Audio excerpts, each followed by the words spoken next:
Sinimula na ng Metropolitan Manila Development Authority ang pagpapatupad ng mas mataas na multa na aabot sa 5,000 piso hanggang 30,000 piso at suspensyon o kanselasyon ng lisensya sa mga hindi otorisadong sasakyan na papasok ng EDSA carousel na eksklusibo lamang para sa mga bus. Ayon kay MMDA Acting Chairperson Atty. Don Artes, ito ay hindi anti-poor kung hindi isang deterrent. At mula sa dating 1,000 piso, ang multa ay 5,000 piso na sa first offense, 10,000 sa second offense na may kasamang 1 buwang suspensyon ng lisensya, 20,000 piso sa third offense at 1 taong suspensyon ng lisensya at 30,000 piso naman sa fourth offense at rekomendasyon sa LTO na kanselasyon ng lisensya.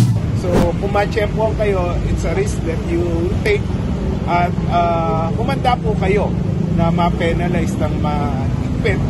At sana wag niyo ikakatwiran na anti-poor itong palisiya na ito dahil hindi po excuse ang pagiging mahirap para po mag-violate itong traffic laws natin. Sa unang kalahating araw pa lamang ng operasyon sa EDSA, umabot na sa mahigit 300 ang nahuli at tinikitan. Kabilang na mga pulis at kawani ng gobyerno, maging ang isang sariling empleyado ng MMDA na kanya-kanyang bigay ng dahilan at pare-parehong tinikitan. Ayon kay Artes, pasensyahan na lamang at kanilang huhulihin ang lahat ng hindi otorisadong sasakyan sa bus carousel maging ang mga kawani ng pamahalaan.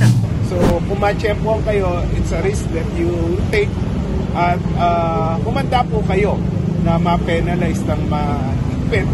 At sana wag niyo ikakatwiran na anti-poor itong palisiya na ito dahil hindi po excuse ang pagiging mahirap para po mag-violate itong traffic laws natin. Samantala, nagbabala din si Artes na ang mga susubukang tatakas at tatakbuhan ng MMDA traffic enforcers ay third offense agad ang kanilang ipapataw.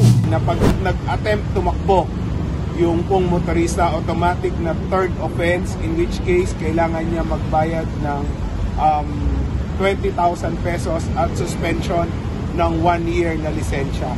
Dahil ginawa po natin yan para po maging deterrent din dahil napakadelikado po noong pong mga tumatakbo. Para sa kauna-unahan sa Pilipinas, DCRH, ito si Christian Manio, tuloy-tuloy sa pagbabalita, tuloy-tuloy sa serbisyo, sama-sama tayo Pilipino. MBC Network News.